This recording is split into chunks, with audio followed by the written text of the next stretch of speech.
This is the story of a flight where everything seems completely normal at first, but little by little, everything spirals out of control.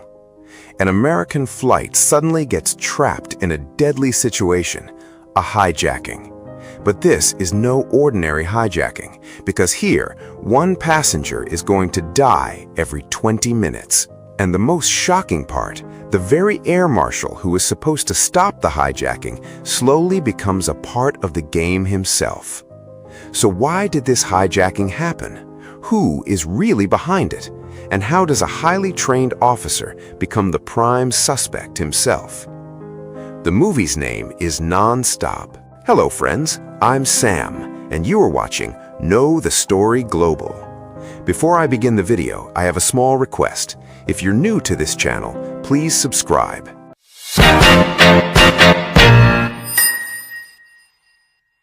The story begins at an airport in New York City. Here we meet U.S. Air Marshal Bill Marks, who is preparing to board a flight from New York to London. But something about Marks feels unusual. He looks extremely stressed, mentally disturbed, almost broken from the inside. People at the airport try to talk to him, but Marks ignores everyone and stays focused on himself. At the same time, an unknown person keeps repeatedly calling his phone as if they desperately want information from him. After completing all security and immigration procedures, Marks finally boards the plane. Just then, a woman approaches and asks the passenger sitting next to Marks if he would exchange seats with her. The passenger agrees, and the woman, whose name is Jen Summers, takes the window seat beside Marks. Slowly, a conversation begins between Marks and Summers. Meanwhile, the flight takes off and everything appears perfectly normal. Passengers are being served drinks and snacks, and the atmosphere inside the plane feels calm and routine. After some time, Summers falls asleep, and Marks gets up to head toward the restroom. Smoking is forbidden on the aircraft, but Marks secretly smokes there while avoiding the security cameras. It becomes clear that he's deeply troubled. When he returns, he receives a very strange message. Air marshals use a special encrypted communication system that only authorized personnel can access. But the sender of the message claims to be just an ordinary passenger. The unknown person sends Marks a terrifying threat.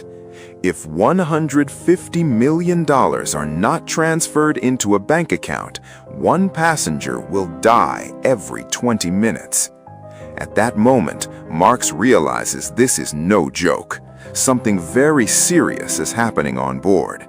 He immediately goes to his partner, Air Marshal Jack Hammond. At first, Marks suspects that Jack may be playing some kind of prank on him, because on high-security international flights, 2 air marshals are usually assigned, and on this flight, the only marshals are Marks and Jack. But Jack completely denies any involvement. According to him, no one could possibly commit murders on such a heavily secured aircraft. He believes someone is simply trying to confuse them. Even so, Marks refuses to take the risk lightly. He immediately enters the cockpit and informs the captain about everything. The captain quickly contacts the TSA, the Transportation Security Administration, and asks them to trace the bank account mentioned in the messages. Marks also gets permission to review the plane's CCTV. Together with flight attendant Nancy, they begin checking the cameras carefully. But soon, Marks realizes he needs another person to help. Nancy is about to call another crew member, but instead, Marks chooses Jen Summers because he feels he can trust her. Summers is confused at first, but after Marks briefly explains the situation, she agrees to help. Now Marks comes up with a plan. He decides to message the hijacker, and the moment the hijacker replies, they will identify which passengers are actively using their phones by matching them with the CCTV footage.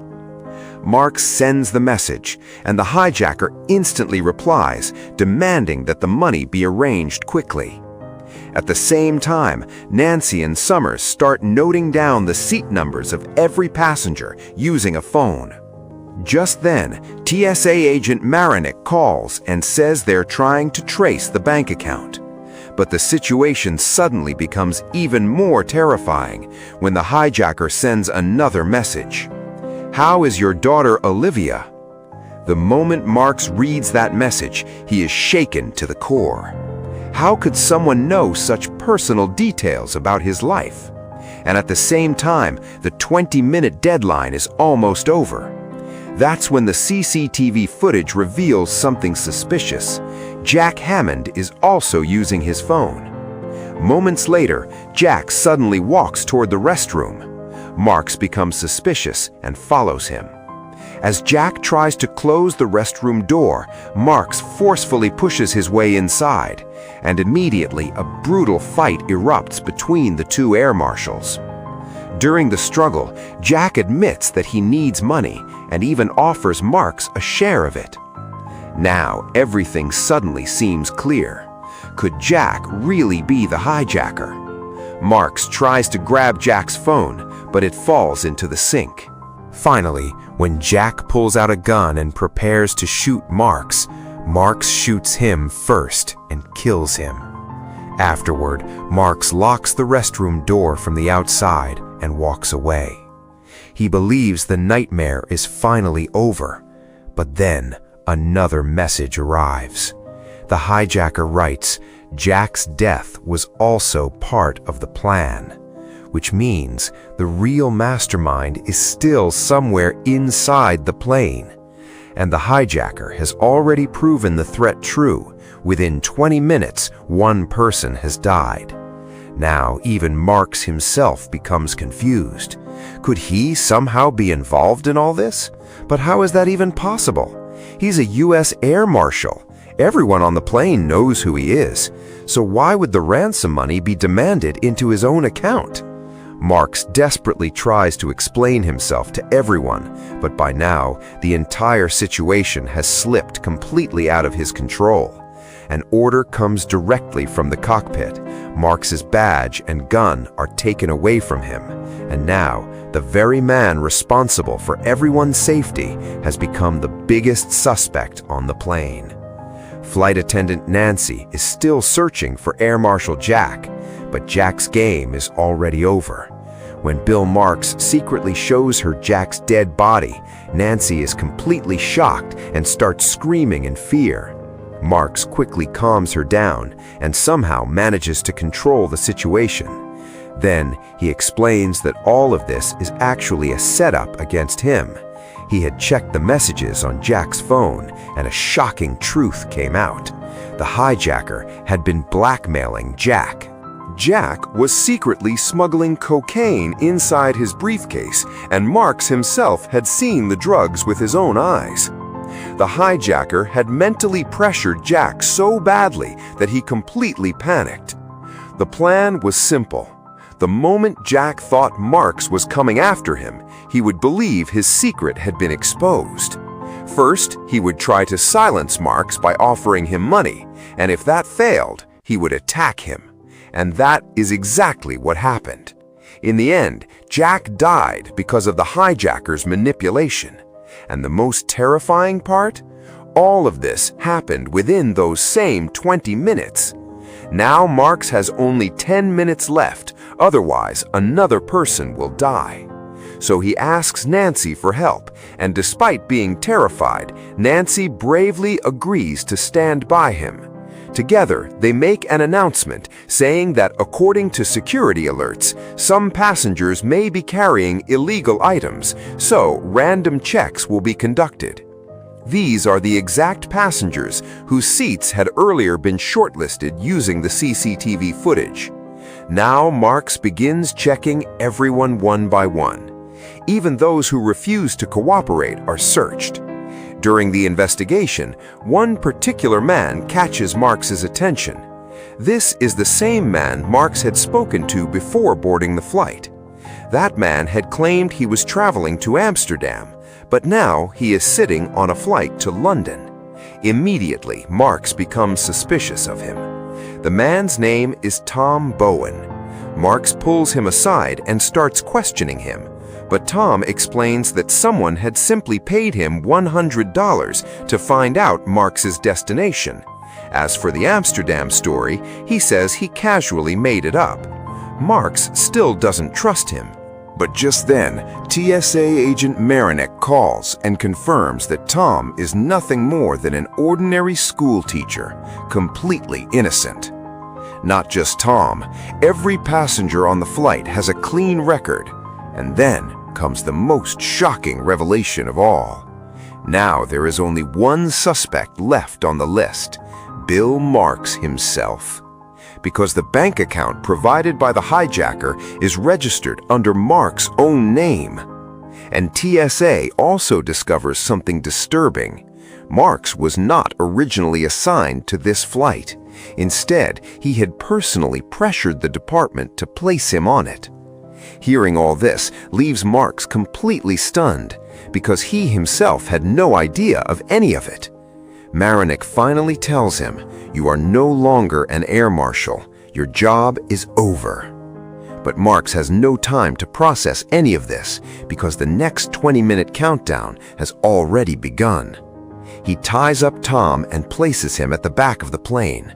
Just then, another message arrives, which clearly means Tom is not the hijacker. This time, the hijacker writes, "Who said I was only going to kill passengers?" The moment Marks reads this, his mind starts racing. So are the pilots the next targets? Marks immediately runs toward the cockpit. But suddenly the plane violently shakes.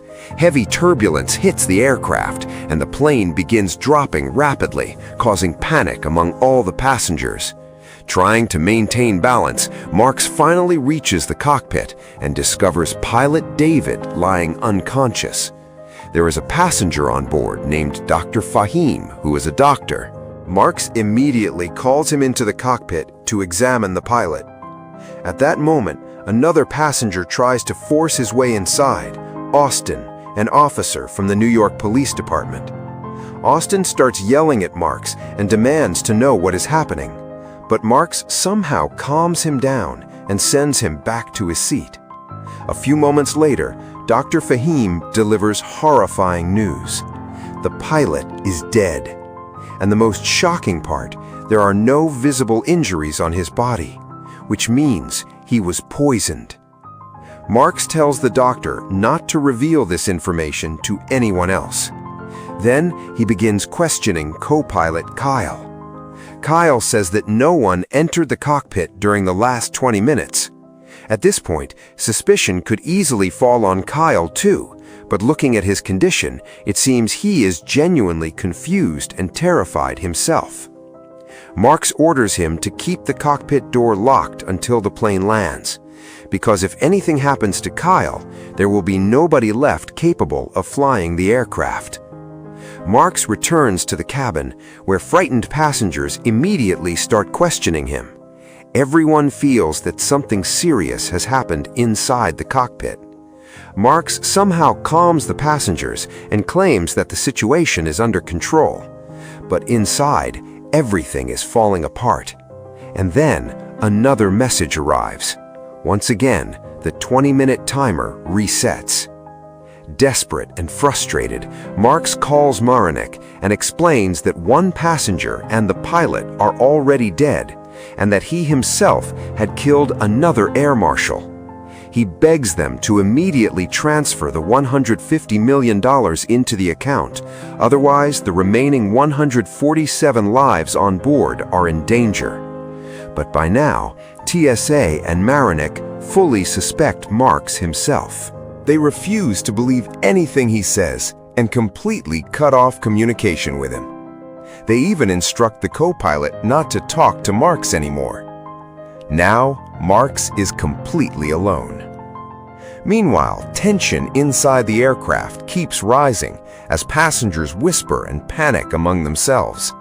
During all this, Jen Summers starts talking to the man whose seat she had exchanged earlier, Jack White. Jack White is a smartphone programmer. When Summers introduces him to Marks, Marks suddenly has an idea and asks him a question. How can a lost phone be traced? Jack White explains that if a special type of virus is sent through an image file, it can activate a phone's ringtone even when the phone is on silent mode. The moment Marks hears this, a plan forms in his mind. He pulls out his encrypted phone, shows Jack all the threatening messages, and explains the entire situation. The plan is simple. Send the virus to the hijacker's phone, activate its ringtone, and identify the person carrying it. But there is one major problem. They only have 8 minutes left. And now it has become a race against time. Bill Marks immediately contacts co-pilot Kyle and requests him to keep the plane's network on for at least 5 more minutes, because TSA had already ordered the network to be shut down and the plane to be diverted to an island airport located nearly 55 kilometers away. But if the network gets disconnected, Marks's entire plan will fail. So Kyle takes a huge risk and agrees to keep the network active for just 5 minutes. Now, Marks makes an announcement that the business cabin will remain temporarily closed. The passengers immediately begin shouting in frustration. Tension and anger start rising throughout the plane. Marks tries to calm everyone down, but when nobody listens, he suddenly makes an offer. If everyone stays calm and cooperates, the airline will provide free tickets for an entire year. And instantly, the entire cabin goes silent. By now, Jack White has finished preparing the virus. Marks quickly sends the virus to the hijacker's phone and orders all passengers to raise their hands. Then, as soon as the call is made, a ringtone starts playing from one side of the cabin, which means one thing is now certain: the hijacker's phone is somewhere inside this plane. Marks follows the sound and finds the encrypted phone inside a passenger's pocket. But the man looks completely confused. He insists that he has no idea how the phone got there and claims he has never even seen it before. Marks starts interrogating him, but suddenly the man collapses onto the floor, foam coming out of his mouth. Dr. Fahim is immediately called for help, but it is already too late. And once again, the 20-minute alarm rings. Another death. Now the situation becomes even worse when the passengers start demanding answers and Dr. Fahim is forced to reveal the truth. A passenger, an air marshal, and the pilot, 3 people are already dead. The moment everyone hears this, all suspicion turns directly toward Bill Marks. People begin believing that Marks himself is the hijacker because he was the one taking people away one by one. Meanwhile, Marks enters the restroom once again, and there he notices a tiny hole in the wall. Through that hole, the cockpit can be seen clearly, and suddenly a new suspicion is born.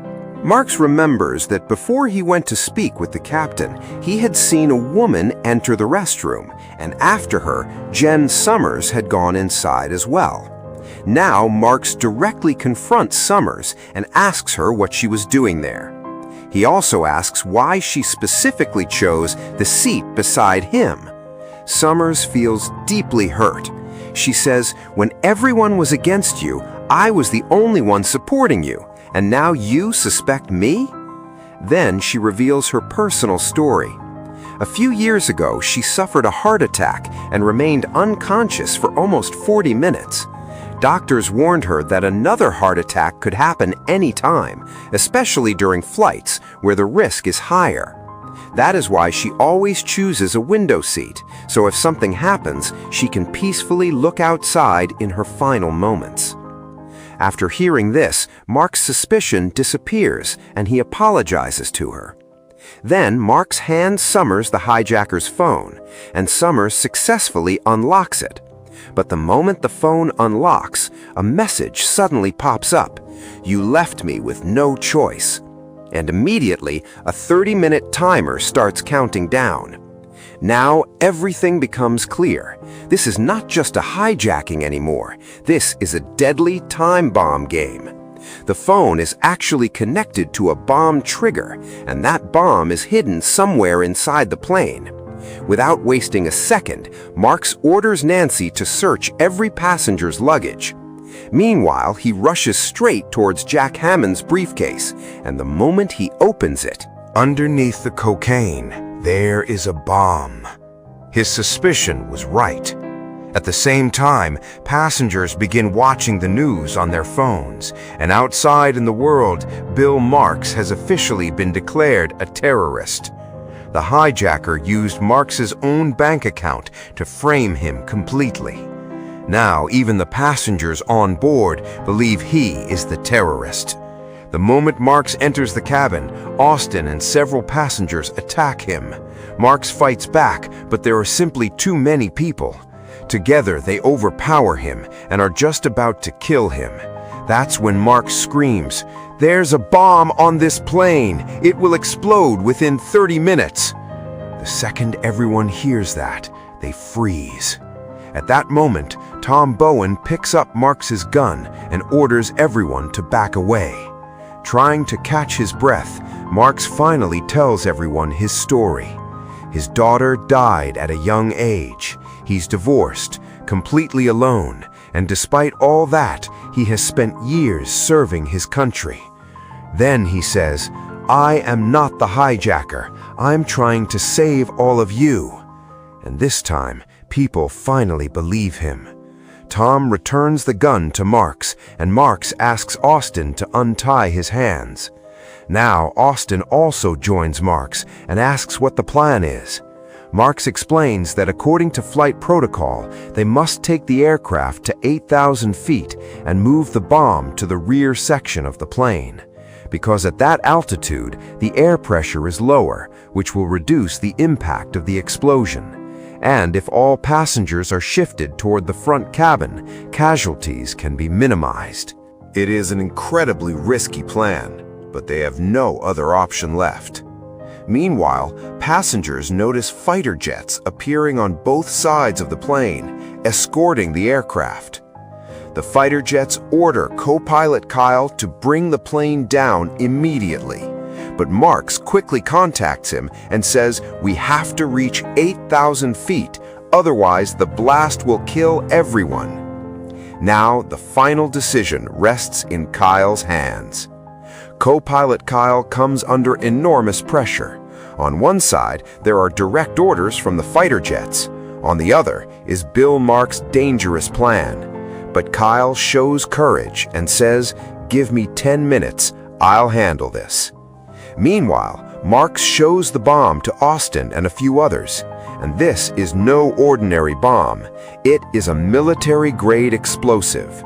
The system is designed in such a deadly way that if anyone tries to defuse it, the bomb will instantly activate.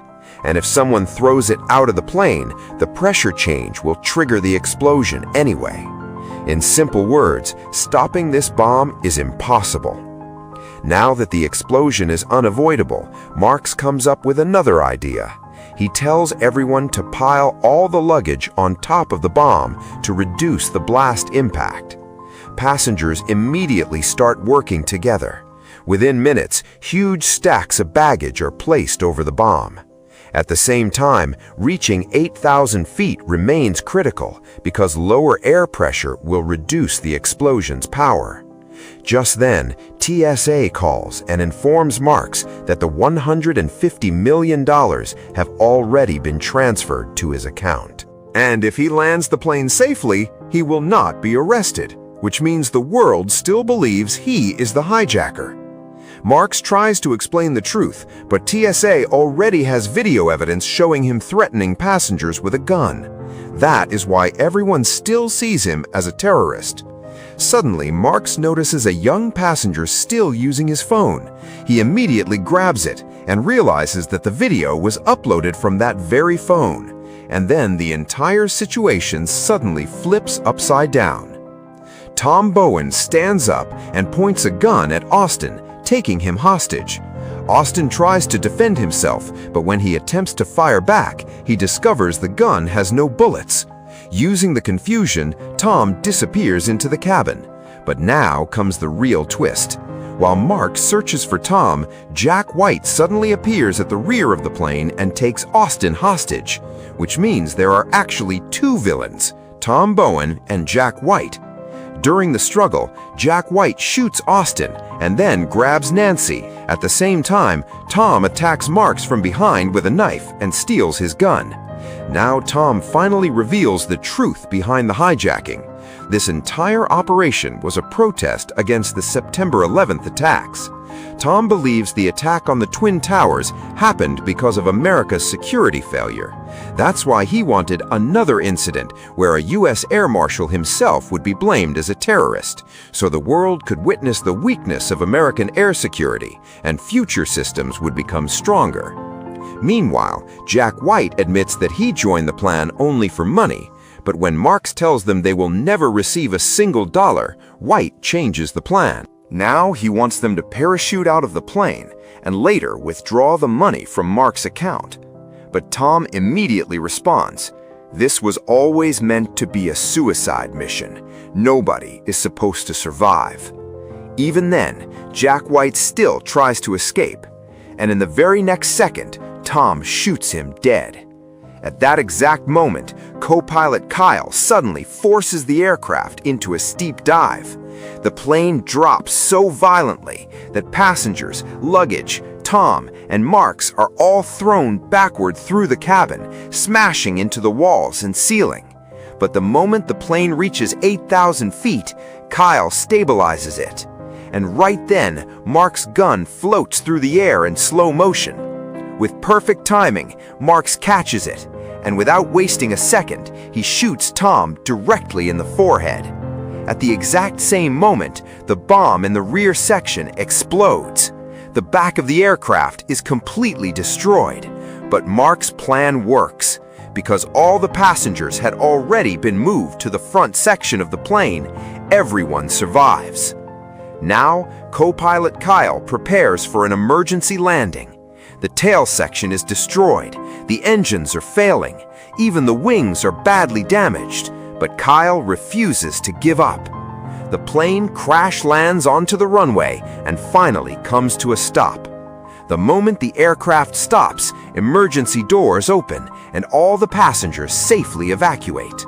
And this is how Bill Marks, the man the entire world believed was a terrorist, becomes the very person who saves everyone's lives.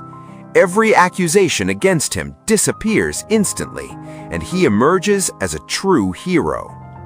After landing, Marks walks over to Jen Summers and thanks her for standing beside him through everything. And between the two of them, a new connection begins. And with that, the movie comes to an end. So friends, if you enjoyed this story, don't forget to like the video, share it with your friends, and subscribe to my channel, Know the Story Global, for more amazing movie explanations like this. Your one subscription motivates me to bring you many more incredible stories. We'll meet again in the next video with another emotional and unforgettable story. Until then, take care of yourselves. Thank you.